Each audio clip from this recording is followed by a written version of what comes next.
기술원 이은동 교수입니다. 반갑습니다. 네, 제가 발표하도록 하겠습니다. 제가 5분까지 발표하면 되겠죠? 20분 하면 되니까. 네, 제 발표 제목은 AI 신용 분석과 포용 금융입니다. 저는 이제 웹3 AI를 하는 사람이어가지고 그냥 AI만 가지고 하라 그러니까 재미가 좀 없었습니다. 왜냐면 여기에는 뭐 비트코인도 안 들어가고 이더리움도 없고 스테이킹도 없고 그런 게 없기 때문에 그리고 웹3 AI를 하면은 은행을 갖다가 혁신해 버리는 거거든요. 은행을 우리가 은행 서비스도 제공해 주는 거거든요. 사람들이.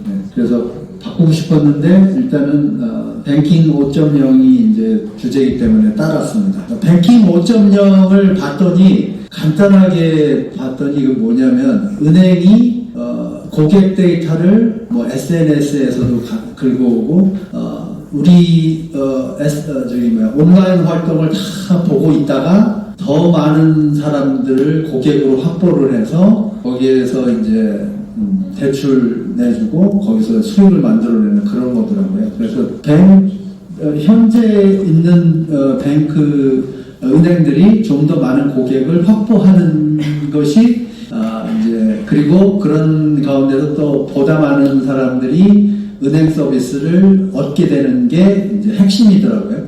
그래서 커다란 혁신은 없는 것 같다 그런 생각이었는데 웹3 AI로 가면은 우리가 은행이 되는 거예요. 일반 소비자가, 일반 기업이 하고 싶으면 자기가 직접 웹3 AI 서비스로 전 세계인한테 서비스를 제공해주고 일반인들이 은행 서비스를 제공하고 돈 버는 거거든요. 이제 그런 셈이라도 다음에는 한번 했으면 좋겠다 말씀드리고 시작하겠습니다. 네, 여기 목차고요.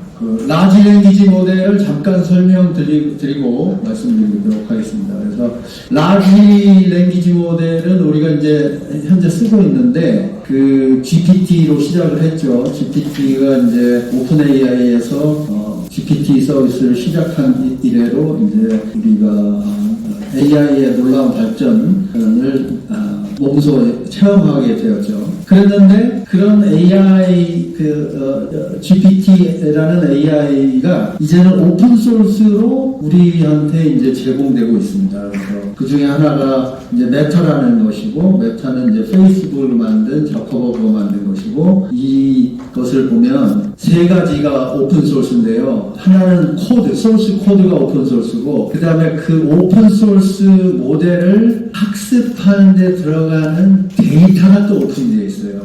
데이터가 오픈, 그 다음에 소스 코드가 오픈되어 있고, 소스 코드만 가지고 있으면은 그 학습을 시키는데 돈이 많이 들어가기 때문에 또 문제가 될 수 있는데, 그 학습의 결과물인 그 체크 포인트라는 것이 또 오픈되어 있는 거예요. 그 세 가지가 다 오픈되어 있어야만 진짜 오픈 소스입니다. 그래서 근데 이제 메타 3.0, 3.1 가장 최신 버전이 3.2인데 그거는 다 오픈 소스입니다. 그래서 좋은 것이고, 그러면 메타 같은 데서는 왜 오픈 소스로 이걸 제공을 했느냐 이제 그런 얘기인데, 이제 저커버그가 2024년 7월 23일 날 오픈 소스 AI is the path forward라는 제목의 이제 글을 발표를 했고, 거기서 말하는 거는 오픈 소스 모델이어야 신뢰할 수가 있고, 그 신뢰할 수 있는 플랫폼에다가 집을 질 것인지 아니면 클로즈드 소스,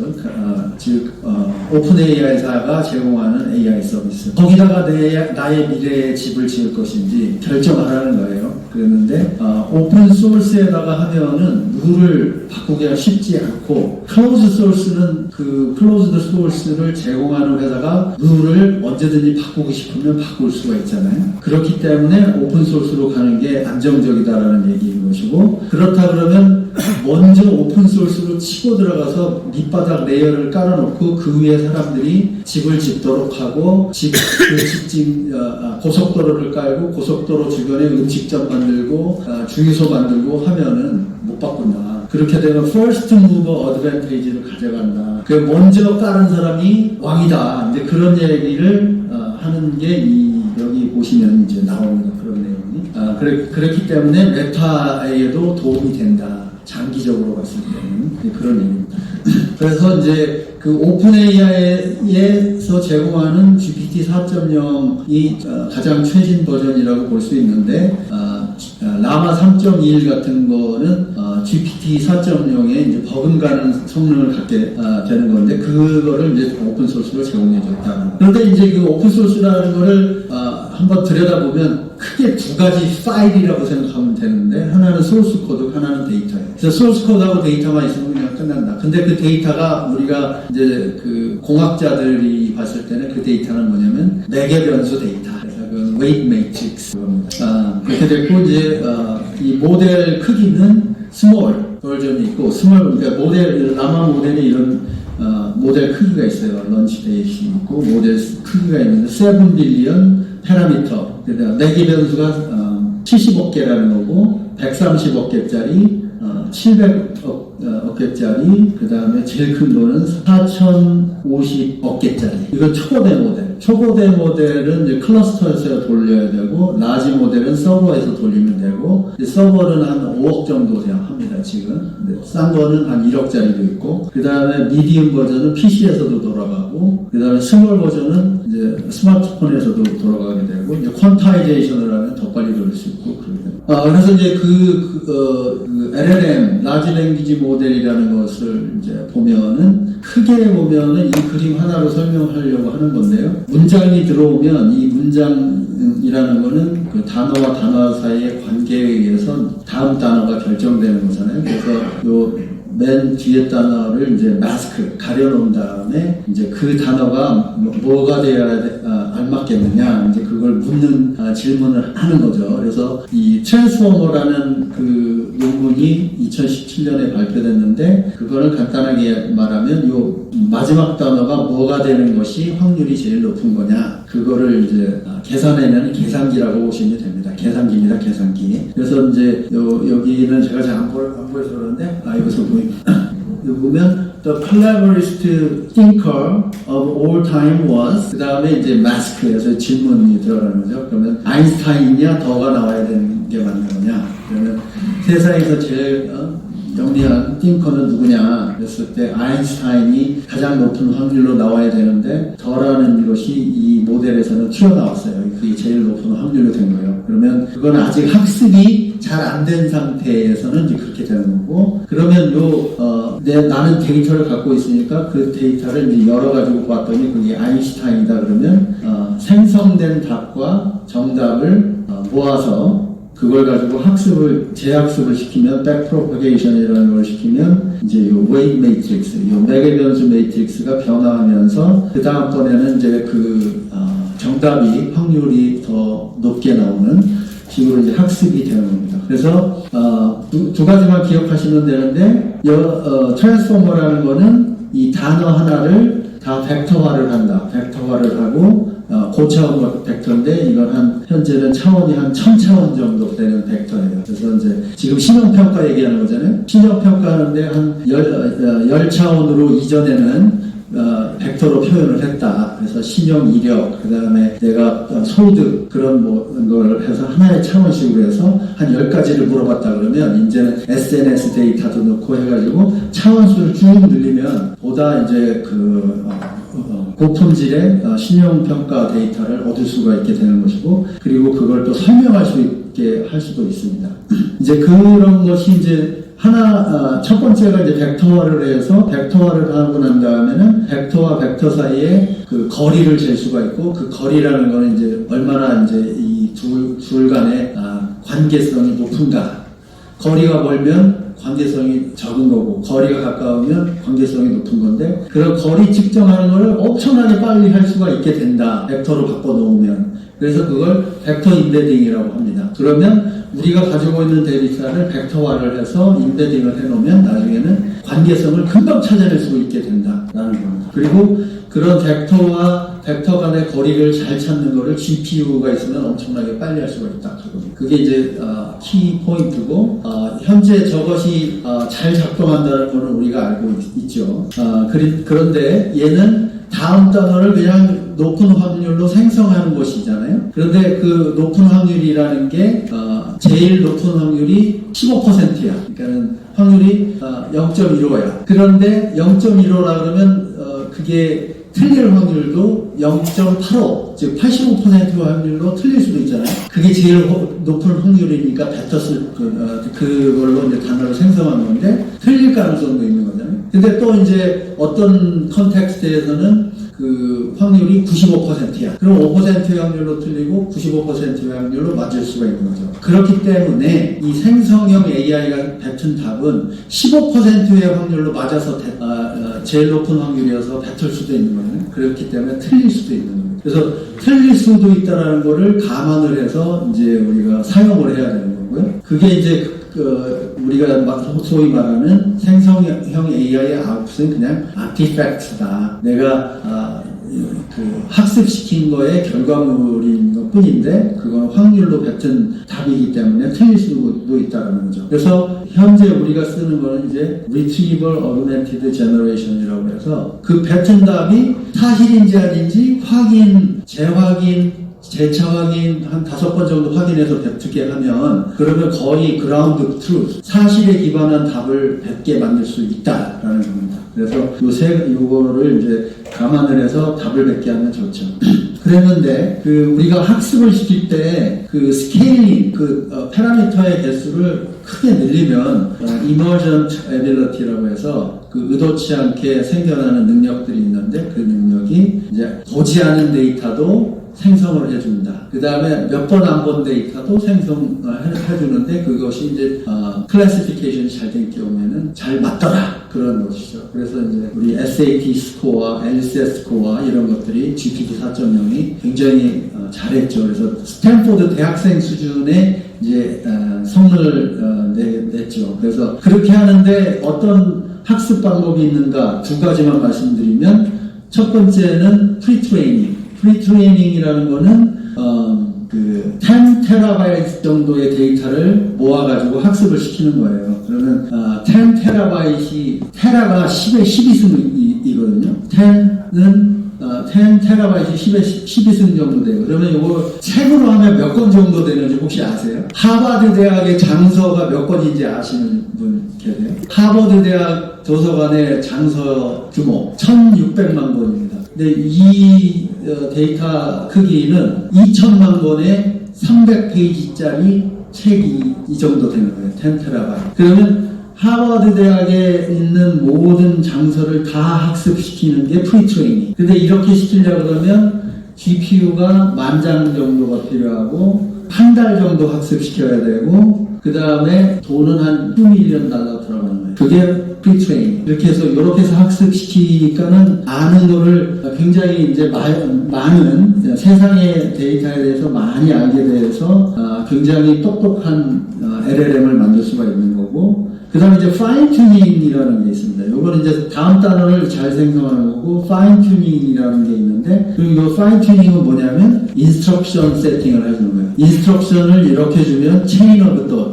우리가 이렇게 논리적으로 다음 그 논리는 뭐가 나와야 되고 뭐가 나와야 되고 이렇게 하는 거. 그랬을 때 우리가 할 수 있는 게 이제 어시스턴트를 만들 수가 있는 거고 우리 말대로 우리가 요구하는 대로 잘 따라하는 거. 그래서 뭔가를 작성해, 요약해, 재작성해, 제안해줘, 디스크라이브해줘 그런 명령을 잘 따르는 거. 그러면 우리는 신용평가니까 신용평가를 이러이러한 절차에 의해서 해줘 라는 걸 이제 파인 튜닝 영역에서 이제 학습을 시키게 되면 신용평가 데이터를 잘 만들어주는 AI를 만들 수 있어요. 그런 얘기고요. 이제 너무 길어져가지고. 그래서 이제 저희 연구 실적, 최신 연구 실적을 보면 4개의 평가 에이전트와 생성 에이전트를 활용해가지고 법률 AI를 만들었어요. 법률 AI를 만들었는데 그거를 활용해가지고 한번 제가 제안을 한번 해본 거예요. 그러면 이제 우리는 신용평가에 대한 얘기를 하는 거니까 이제 고객의 데이터 덩어리, 뭐 SNS, 그 다음에 전기세 납부 기록, 그 다음에 공공요금 납부 기록 그런 것들을 다 모아가지고 고객 데이터를 넣고 이것들 간의 연관성을 파악을 해가지고 이제 이 신용 스코어를 만드는 거죠. 그리고 이 스코어는 이러이러한 이유에서 스코어가 뭐 700점이야 라고 설명하는 설명 문구가 있겠죠. 그래서 신용평가 보고서겠죠. 이렇게 인풋이 들어오면 이런 아웃풋이 나오게 하고, 그랬는데 이제 이렇게 해서 우리가 이 사람한테 돈을 꽂았는데 대출이 이제 회수가 잘 안 되고 나쁜 대출로 판명이 됐을 때는 이제 얼마만큼 왜 나쁜 그 대출 실적을 만들었는지 설명을 해서 이 두 가지를 또 넣어주고 백프로포테이션에서 다시 학습을 시키게 되면 이제 그 다음서부터는 이런 고객 덩어리가 들어오면, 데이터 덩어리가 들어오면 신용 점수가 나쁘게 이제 책정이 돼요. 자, 그렇게 했을 때 이제 우리가 생각할 수 있는 거는 프리트레이닝을 시킬 때에는 이제는 법률에 기반해서 평가를 해야 되잖아요. 고객을, 신용 데이터를. 그래서 공정신용 보고법, 그 다음에 공정신용기회법, 그 다음에 GDPR, 고객의 데이터를 다루는 거기 때문에 데이터 프라이버시를 지켜줘야 되니까 그런 것을 학습시키고 난 다음에 파인 튜닝을 할 때는 이제 수십여 명의 끊을게요. 인풋 데이터와 아웃풋 스코어를 이제 데이터로 확보를 해가지고 파인 튜닝을 하고, 그 다음에 이제 신용 보고서를 이제 작성을 하는 걸 가지고 파인 튜닝을 시켜서 하면은 이제 라그 기반의 자동 신용 점수 갱신 및 대출 이자 결정 시스템을 만들 수가 있다, 그런 얘기입니다. 그래서 이제 에이전트 기반의 신용 평가 제너러티브 AI 시스템을 제안한다 그러면 이런 모양이 될 수가 있다. 그래서 데이터 애그러게이터를 만들고, 이거는 이제 SNS 데이터라든지 신용을 얻으려고 하는 그 고객 데이터를 쫙 모으는 거죠. 얘는 모으기만 하는 거. 그 모은 데이터를 벡터 임베딩을 해서 여기다가 쌓아놓는 거. 그리고 그걸 쌓아놓은 걸 가지고 이제 학습을 해가지고 그 다음에 추론 서비스를 해서 이제 크레딧 스코어를 뱉어내고, 뱉은 거를 보고 론 이밸루에이션 에이전트를 만들어서 이 이밸루에이션 에이전트는 여기서 스코어를 보고 이제 대출 결정을 하고, 대출 결정된 사람의 SNS 활동이라든지 공과금 납부 기록이라든지 그런 것들을 실시간으로 계속 추적해가지고 대출을 회수할 것인지 계속 줄 것인지 이자율을 높일 것인지 낮출 것인지 그런 걸 결정하게 하고, 그런 데이터를 모아가지고 데이터를 모은 데이터로 이 모델을 재학습시켜서 모델을 고도화하는 이런 것, 그런 것을 이제 제가 이제 한번 고안을 해봤습니다. 그래서 시간이 많지 않아서 신용 분석 제너레이티브 AI에는 어떤 것들이 있는지, 신용 평가의 개요, 뭐 신용 점수는 이런 걸로 했었죠. 결제 이력, 신용 이력 길이 뭐 이런 거. 근데 신용 평가는 굉장히 중요하잖아요. 대출자가 이제 이거를 이제 대출을 얻는 데도 쓰지만 미국 같은 데에서는 주택을 임대를 줄 때도 신용 기록이 나쁘면 안 주고 그러거든요. 주택을. 그래서 굉장히 크리티컬한 것이고, 그런 것들의 이제 모델이 파이코나 벤티지 스코어 같은 것들인데, 이런 것들이 엄청나게 오랜 역사를 가진 크레딧 기관들이에요. 그래서 과거의 데이터에 의존을 하는 것인데, 이제 그렇기 때문에 신용 이력이 없는 사람들은 아예 그 점수가 안 나오는 거죠. 점수가. 근데 이제 그런 것들을 SNS라든지 이런 새로운 데이터를 가지고 이제 만들어 주게 되면은, 그러면 이제 보다 많은 사람들이 이제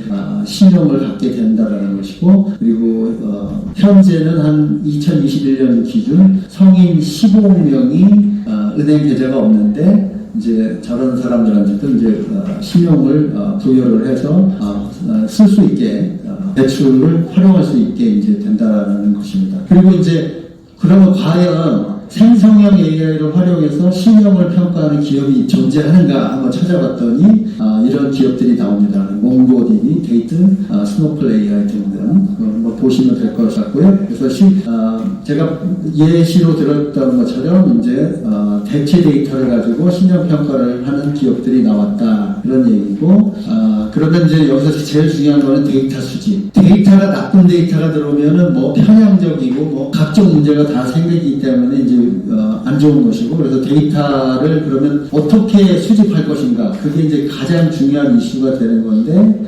시간이 없는 관계로 다 건너뛰고, 그러면 금융기관이 데이터를 어떻게 취득한다, 그건데 데이터 브로커들이 나오고 있습니다. 그래서 데이터를 잘 수집을 해가지고 정제를 해서 은행에 이제 납품을 하는 그런 기업들이 나오고, 그러면 저런 기업들이 데이터를 수집할 때 GDPR이라든지 규제에 잘 따라서 이제 데이터를 수집해야 되는 게 관건이 되는 것이고, 그런 이제 규제들이 이제 나오고 있다, 그런 얘기고, 데이터 브로커들은 이런 개인정보보호법을 준수하면서 해야 된다, 그런 내용. 네, 제 발표는 거기서 마치도록 하겠습니다. 감사합니다.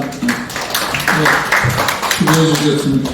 그 토론자는 제가 토론자로 돼 있어서 간단히 말씀을 드리겠습니다. 우리가 이제 뱅킹 5.0 그 책자에서 나와 있는 것처럼 생성형 AI, 그 다음에 빅데이터, 모신러닝 기법을 이제 활용을 해서 우리가 새로운 금융 뱅킹 5.0 시대에 이제 어떤 키워드로 우리가 제사 인터넷 은행을 주장해야 될 거냐, 이런 부분을 이제 얘기할 때 크게 비용이 종전보다 낮아졌기 때문에, 예를 들면 과거에는 고객에 대한 정보가 없거나 소액 대출자의 경우는 일일이 신용평가하기가 코스트가 많이 듭니다. 그래서 거기에 우리가 이용하는 기법이 세 가지가 있어요. 우선 대출 규모 사이즈를 줄인다, 소액 대출을 한다, 그 다음에 만기를 짧게 가져간다. 우리가 일주일 지나면 이 사람의 신용 상태가 오늘부터 크게 차이가 없을 테니까 만기를 짧게 가져가는 법, 금액을 줄이는 방법. 또 하나 방법은 금리를 높게 받는 법. 예를 들어 부실이 생길 가능성이 높으니까 금리를 높게 가는 방법, 뭐 이런 방법을 통해 가지고 우리가 대출을 해주는데, 저희들 이제 5.0 시대에 맞이해서 생성형 AI나 여러 가지 새로운 기법이 도래함에 따라 그 부분에 대해서 우리가 종전에 비해서 이제 코스트가 많이 다운이 됐다. 그럼 우리가 이제 새로운 고객, 기존 고객으로는 너무 포화 상태다. 어떻게 해야 되느냐? 기존 아까 파일러도 그런 부분에 이제 주요 그 표현 내용 중에 하나인데, 우리가 이제 금융 소외자라고 그러죠. 금융 소외자가 금융 이력이 없고 또 이제 과거에 거력이 없는 새로 사회에 진출한 이런 친구들한테 돈을 대출할 수 있는 사람을 식별해야 되는데 어떻게 할 거냐. 과거 재무적 정보 외에도 기존의 은행들, 기존 신용평가 기법도 비계량 지표 그 점수가 한 20-30% 됩니다. 그런 부분을 그냥 막연하게 반영하는 식으로 스코어링 시스템에 반영했지만, 우리 새로운 신용평가 기법을 이용해서 빅데이터나 머신러닝 기법을 이용해서 그 점수를 거기서 종전 신용평가 기법에서 다 찾아내지 못한 그런 어떤 새로운 평가 정보를 끄집어내서 그런 사람을 식별하자는 거예요. 퍼스널라이제이션, 개별 차입자별로 우리가 여러 가지 데이터를 이용을 해서 우리 예를 들면 뭐 SNS에 계속 의견을 올리는 친구, 리더급의 친구들이니까 이런 친구는 자기 레퓨테이션에 있어서 함부로 연체를 내거나 떼먹고 이런 애들이 아니거든요. 뭐 그런 정보라든지 다른 뭐 여러 가지 거래 정보 뭐 이런 부분도 있지만, 이런 여러 가지 정보를 반영해서 개별화를 하자. 그 개별하는 이유는 뭐냐? 아까 말씀드린 것처럼 그 금융 소외자 그룹을 찾아놔서 이 사람을 우리가 고객 타겟으로 잡자는 얘기죠. 잡아가지고 이렇게 마켓쉐어를 늘리지 않으면 살기가 어렵다. 그래서 그런 부분. 그 다음에 마지막 하나는 이제 에피시언시가 높아지니까 코스트가 다운이 되겠죠. 뭐 프론트 오피스, 미들, 백 오피스의 업무 프로세스별로 반영하는 것도 있지만, 새로운 금융 서비스를 고객 차별화된 기법을 통해서 그 고객이 원하는 기법이 뭐냐? 예를 들면 애기 엄마 임신한 부분에 대한 정보는 안 주니까 이 사람 계속 임산부 이런 상품이나 유아용품 가게에 많이 들린다, 이런 거에 대한 거래 레코드가 있다, 조회수가 많다. 그럼 이 엄마는 곧 아기를 출산할 여자이구나. 그래서 여기에 대한 여러 가지 상품이나 서비스, 금융을 제공하는 거죠. 그래서 이 두 가지를 잘 해야 되겠다. 개별 퍼스널라이제이션을 해서 고객을 식별하고 타겟 커스터머로 선정을 하고, 이를 위한 여러 가지 에피시언시는 높아지는 건 당연하겠죠. 이거를 잘 할 수 있는 그런 은행이 우리가 제사 인터넷 전문은행의 가이드라인이 돼야 되지 않겠느냐. 그 다음에 이제 앞에서 말씀드린 여러 가지 내용 중에 여기 이제 내용에 보시면 그거 제가 이제 이틀 전에 보고 깜짝 놀라는 게 이제 우리나라가 이제 전 세계적으로 우리 그 세계화가 이제 그 미중 관계라든지 코로나 이런 것 때문에 세계가 후퇴되고 글로벌 공급망이 이제 해체되면서 저성장 시대로 들었지 않습니까? 특히 우리나라 이렇게 내수 이제 잠재 성장률도 둔화되는데 새로운 기법을 도입을 해서 우리 잠재 성장률도 높이고 그 다음에 우리가 수익도 좀 올리는 방식을 해야 되겠다. 그 다음에 또 하나는 잠재 성장률이 높아질 뿐 아니라 우리가 여러 가지 산업별로 이종 산업 간의 융복합을 통해서 또 새로운 마켓시어가 발생할 수가 있다. 산업이 나올 수 있는 그런 계기가 되겠죠. 그리고 이거를 이용해서 하자는 얘기입니다. 그 다음에 그러다 보니까 아까 금융 소외자라든지 거래 이력이 없는 사람이 우리가 포용금융이라고 그러는데 우리나라에서 포용금융은 그냥 완전히 그 저소득자, 신용 리스크가 완전히 높은 이런 사람을 도와주는 걸 얘기하는데 그런 부분은 재정에서 도와줘야 되고 우리가 새로운 기법을 통해서 신파일러에 해당되는 그런 금융소외자의 경우는 우리가 적극적으로 대치를 해줄 수 있는 능력을 갖춘 그런 인터넷 전문은행 후보자를 우리가 식별할 수 있는 게 주 가이드라인이 돼야 되겠다. 그 다음에 종전 과거 모델의 단점, 그 다음에 새로운 AI 기법 모델이라도 여러 가지 또 부작용이 있죠. 우리가 이제 독점과 우리가 환각 얘기를 하는데 이 AI도 거대 자본이 투하돼야 되고 테크니션도 거대 자본이 투하된 테크니션만 서바이벌 하니까 이쪽으로 업무가 몰릴 겁니다. 예를 들어서 삼성 SDI로 업무가 몰리다든지 비즈니스가 몰리면 얘네들이 잘못할 경우 큰 문제가 생길 가능성이 있게 되는 거죠. 그다음에 모델 자체 내에 또 환각 이런 모델이 있습니다. 그래서 이런 장단점은 자료를 보시면 될 것 같고 내인지에 제가 주장하고 싶은 우리나라의 이런 추진 방향이 어떻게 돼야 되느냐. 한마디로 얘기해서 우리 신탁 업무를 지금 은행에서 옛날에 하다가 지금 은행에서는 못하고 제2금융권을 하다 보니까 우리가 그 핀테크 업체라든지 이런 블록체인 관련 업체들이 은행을 통해서 새로운 비즈니스 하려고 해도 은행이 받아줘야 되는데 이 받아주지 못하는 거예요. 신탁 업무를 허용을 해야 이 부분이 가능하기 때문에 그게 이제 제일 중요한 우리나라의 지적사항 중에 하나고 그 다음에 또 하나는 아까 말씀드린 것처럼 이제 데이터를 좀 많이 써야 되는데 아직까지 데이터 여러 가지 규제 때문에 데이터 활용이 지금 잘 되고 있지 않는 부분 그 다음에 은행이 IT 산업기업에 대해서 투자하는 지분율이 34% 제한을 하는데 이런 부분에 대해서는 제한을 풀어서 더 우리가 해야 된다는 이런 부분을 말씀을 드리고 그 다음에 AI 규제에 관해서는 여기 제가 이제 놔뒀는데요. 요새 한 일주일 전에 미국 감독 당국이 빅테크 기업, 구글이라든지 여러 빅테크 기업들이 실질적으로 고객 정보, 개인 소비자 정보를 관리하는 실태를 보니까 이게 제대로 되고 있지 않다. 그래서 이런 부분에 대해서 더 규제를 강화하고 소비자 보호에 대한 이 부분을 규제를 더 강화를 해달라는 얘기를 했습니다. 그리고 이 부분은 제가 참고하시면 되고 그 부분을 감안해서 우리나라 지금 해외에서 AI 관련 규제 지침이 나라별로 잘 진행이 되고 있으니까 그게 맞춰서 하면 될 것 같습니다. 마지막 끝으로 제가 어저께 본 자료 중에 하나가 무역협회에서 중국에 거주하는 우리나라 업체들을 조사를 했는데 거기서 이제 거의 대부분은 우리가 중국이 거의 다 따라왔고 우리나라를 추월했다. 남아있는 게 한 10%밖에 안 되는데 종전에 이제 중국이 만만대라고 했지 지금은 우리나라처럼 빨리빨리 콰이 문화다. 그 이유가 우리 이제 노사 이런 부분에 대한 규제가 좀 느슨하니까 얘네들 연구할 때 밤을 새면서 연구를 하고 그 다음에 회사가 이제 90%가 망해도 나머지 10%가 나머지 90%의 기술을 흡수를 해서 기술 발전을 나간다. 그 다음에 즉각 실용을 하고 있다. 이런 부분에 따라서 우리나라가 바뀌지 않고 새로운 이런 걸 하지 않으면 이런 부분에 저성장의 기조를 계속되고 어려운 상황이 될 가능성이 높으니까 이런 부분에 우리가 빨리 선도적인 위치로 치고 나가는 그런 자세를 감독당국 및 은행들이 가능하도록 해야 될 것 같습니다. 예, 이것으로 제 토론을 마치겠습니다. 예.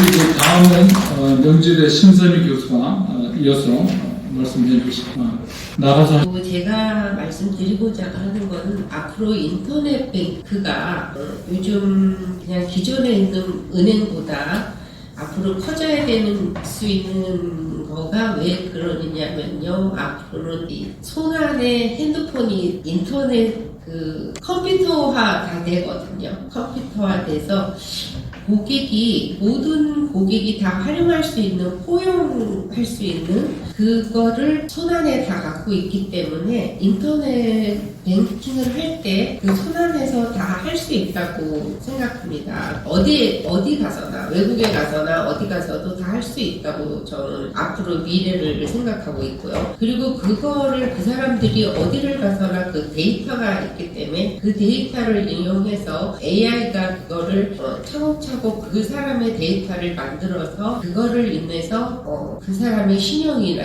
그런 거를 개인적으로 신용이나 모든 걸 다 함축돼 있어서 그거를 이 사람이 이 돈을 빌릴 거나 사용할 때 가짜나 이렇게 잘못될 수도 있지만 그거를 인터넷상으로서 뭔가 잘못되면 그게 락이 걸려져 있어서 사용할 수도 없고 거래도 안 될 거라고 저는 생각합니다. 그래서 앞으로 그렇게 하면은 이 소상공인이나 그 핸드폰을 갖고 있으면서도 조그만 소액이라도 자기가 나름대로 은행에다가 저금할 수 있게끔 해서 그거를 선순환해서 우리가 이자율이라는 게 있잖아요. 그 돈 안에서 그 이자율도 있고 그거를 어떤 개인한테 조금씩이라도 돌려줄 수 있고 하면서 그 인터넷으로 연결돼서 저 어린아이들도 MZ 세들도 인터넷을 할 수 있으니까 인터넷 뱅킹을 하면서 그게 조금씩 나아가면서 그 돈을 저금하면서 어떻게 불리고 자기가 앞으로 어떻게 그 포트폴리오를 짜서 자기가 앞으로 60세, 70세 뭐 나이에 가서 할 수 있게끔 우리가 대한민국의 국민으로서 앞으로 자라나는 학생이나 그 은혜에 대해서 아쉬움이 없게끔 어른들로서 그렇게 해줬으면 하는 바람이 있어. 인터넷 뱅킹을 하면서 이렇게 하면서 이게 하는 게 포용금융이 아닐까라는 생각을 합니다. 좀 더 디테일하게 말씀드리고 싶은데 제가 시간상 짧게 하고 앞으로는 인터넷 뱅킹이 손안에서 뱅킹이 이루어지면서 그랬으면 좋겠습니다. 그리고 우리가 이렇게 코닥이 무너지고 말하는 것이 그 앞으로의 미래에 대해서 코닥이 왜 그걸 왜냐면 자기네는 사진만 찍고 그렇게 해서 그렇게 한참 그 인터넷 회사가 잘 되다가 언제 이렇게 무너질지는 몰랐는데 그거를 보면서 거대 이렇게 코닥이 무너지면서 인터넷 뱅크도 어떻게 해야지만이 살아남는 건지 카카오톡도 우리 기본적으로 처음에 이렇게 고객 모든 사람한테 다 그냥 무료로 이렇게 해줬잖아요. 그것처럼 인터넷 뱅크도 이렇게 고객들한테 조금씩 나아가서 이렇게 해서 사용할 수 있게끔 처음부터 크게 바라지 말고 조금씩 해서 이 대한민국의 뱅킹이 만들어졌으면 좋겠고요. 그리고 또 인베이드 뱅킹처럼 그 아마존도 처음에 그 출판사로 시작해서 조그맣게 시작해서 그게 대형 그 마켓처럼 해서 개인의 그거를 뭐 상품을 올린다거나 그래서 이게 선순환이 돼서 이렇게 대형 그 모든 사람이 활용할 수 있는 그렇게 아마존이 대형 빅테크 그룹으로 만들어지고 그리고 또 우버도 처음에는 그냥 조그맣게 해서 이렇게 했는데 그거를 앞으로 그 인터넷으로 사용하고 활용하면서 이렇게 커진 거를 보면은 그걸 벤치마킹해서 저희 인터넷 뱅킹도 그렇게 활용을 해서 잘 했으면 좋겠고 앞으로 인터넷 뱅크가 만들어지면은 모든 사람이 잘 활용할 수 있고 컴퓨터를 만질 수 있는 사람이면 다 좋을 것 같다고 생각합니다. 저는 이것으로 마치겠습니다. 감사합니다. 네, 고맙습니다. 신 교수님도 짧은 시간에 맞춰주셨는데 아까 말씀한 것처럼 우리가 은행들의